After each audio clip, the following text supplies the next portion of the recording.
Alright guys, so welcome back to this episode right here, and now we will work on this stand equip stuff, alright? So, as I've already told you in the last video, this one's going to be different because we are going to use client replication for this one. So, let's create a local script called stand replication. And yeah, so let's fire to all clients right here for this remote event. Unequip stand. Unequip stand, and then you actually have to add the performer. Okay, so if you don't know about client replication, then watch my video on that. Basically, we are now trying to do things on a client, and we are trying to do it for everyone at the same time, so that the server doesn't have to do everything, and this will lead to more server performance, etc. So that's the reason why we do this, and we are using this fire all client stuff to do this. But you have to specify who the performer is of the attack, otherwise you would make every player unequip its own stand or equip its own stand. Okay, so you really have to tell who you are applying this to or applying this on, and yeah. So we are doing this for the player right here. Now let's get inside of the stand replication local script right here. So copy this remote. Now remote on client event connect function. There we go. Arc1, Arc2. We are going to have some more arguments probably later on. But yeah, later on, as I've said. Let's call this one performer actually. Nah, let's give it argument 2. So performer's argument 2 right here. So on client event, reacts to every fire client or firewall clients, and we receive a bunch of arguments right here as well. Where is it? Yeah. So first argument, second argument. The reason, so we could also use fire clients, so without this all, and we really would need to tell this fire client to which player we are fire clienting to. So it would have needed to enter the player instead of here. But since we are using fire all clients, it just fires to all clients, so to everyone. And we only have to, or we can just leave out the player we are trying to fire client to, because as I've told you, it fire clients to all players. And yeah, we have those two arguments, and they're right here as well. So first one is the task, and the second one is the performer. Yeah. And now basically start with the stand equip stuff. So on how the stand is being equipped. And in order to do this, you just need to follow what I've done in the last series, alright? So we need a dummy. So just random ass dummy right here, or is it build rig, block rig. Okay, so all you gotta do is that you have to get rid of the humanoid. That's very important. And then add an animation controller inside of here. And this is basically it. So there's nothing more to do, I guess. And let's call this thing test stand, alright? Let's move it inside of the replicated storage, but let's create a folder first of all inside of the replicated storage called stand or stands. Now we can move the test stand inside of there. Alright. So that's next thing we wanna do is that we wanna refer to the stand first of all. So get service, replicated storage, wait for child, stands, test stand. So we are going to refer or only refer to the test stand for now, because we didn't really create the arrow system whatsoever in order to have other stands.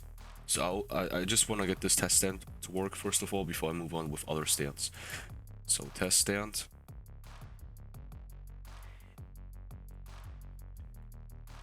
Alright, so what we have to do now is that we have to clone, and we have to put this inside of our character. So performer character. That's important that you use the performer's character, not your player's, so local player's character, as I've told you. If you still don't know what I'm talking about, then watch that client replication video of mine. I've explained everything in there. So perform on that character, and now we want to add a welt. Inside of that stands humanoid root part.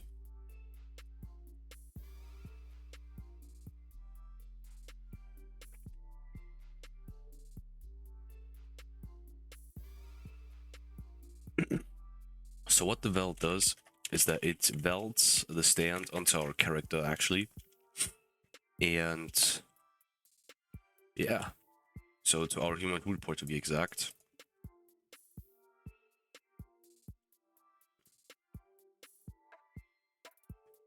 I'm gonna pick some random numbers right here because I don't really know how they're going to look like.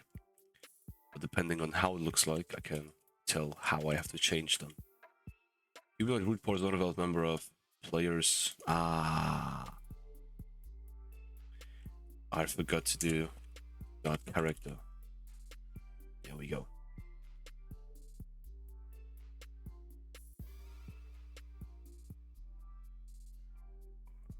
Alright, so there's one problem.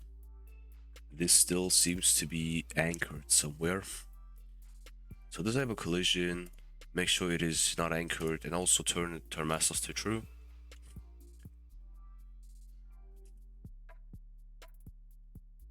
There we go. So we aren't blocked while jumping or while walking, so that's something which is very, very great right here. That's very good. Now I'll have to change this to this, and this to this. Maybe increase this as well. So this is probably going to be our end position of our stand. Nah, not really. Okay, so let's make this 0.5, 2.5 right here. Let's make this -1. There we go. Yeah, so this is good. So this is our end position of our stand. So the end position of, you know, equipping it. And what we want to do now is that we want to create a tween, all right? So what does a tween do? Basically, so when you think of an instance has a lot of properties, and let's pick the transparency as an example. So the transparency can go from 0 to 1. And you know, so when you have that kind of property and you want to change it, let's say that we are currently at 0 and we want to change it to 1. You can do this by changing it from 0 immediately to 1. It looks awful because there is no transition in between, or you can try to create this transition. Okay, and this is basically what the tween service does. So it creates a transition from a property's first state to the second state. And what we are going to do now is that we are going to tween the position of the stand. So we are actually going to make the stand come out of view and move to this end position right here. So this is what is going to happen. And yeah, you have to refer to the tween service, then create a tween, and then you have to enter the instance you want to tween. In this case, you want to tween the welt, because the welt is responsible for keeping the the stand on the player. The second thing is called tween info. You can consider this as settings, so the tween settings. So the number in which the tween happens, the easing style. So there is a whole page on the dev hub about the easing styles and the easing directions. I just defaultly pick linear and out.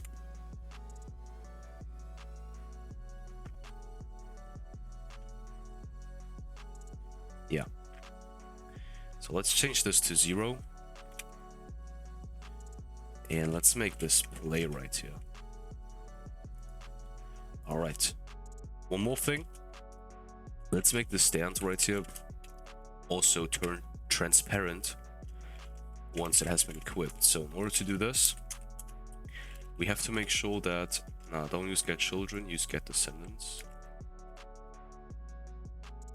So if V is a part, or V is a mesh part, or V is a union operation, then So what happens right here basically is that we are looping through this test stand, and we're using get descendants, so we're not superficially just looping through these, but also through other parts which are inside of these parts, and through other parts which are inside of these parts, which are inside of these parts, and so on.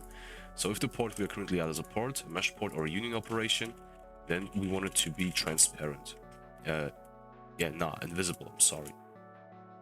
Now, all you gotta do is that we have to take this, we have to put it right here, and then we want to tween the transparency. So V1 linear, alright, so this is fine.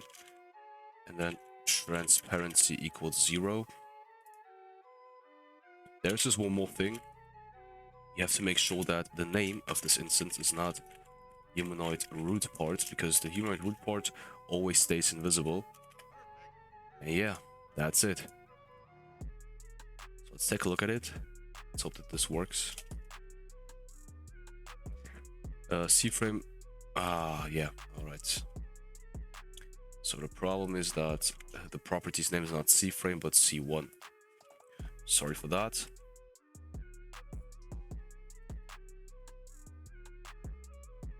As you can see, there we go. Let's test this out for another time. Yeah, there we go. It might be a little bit too slow. So let's change this to something like 0.5. But it's cool. It is cool. Alright. And the best thing is that it is client-sided. So we have client replication on this one. That's good. Alright guys, so with that being said, thanks for watching. Leave a like, subscribe, share this video to all your friends, and leave feedback in the comment section guys. Take care and see you in the next video.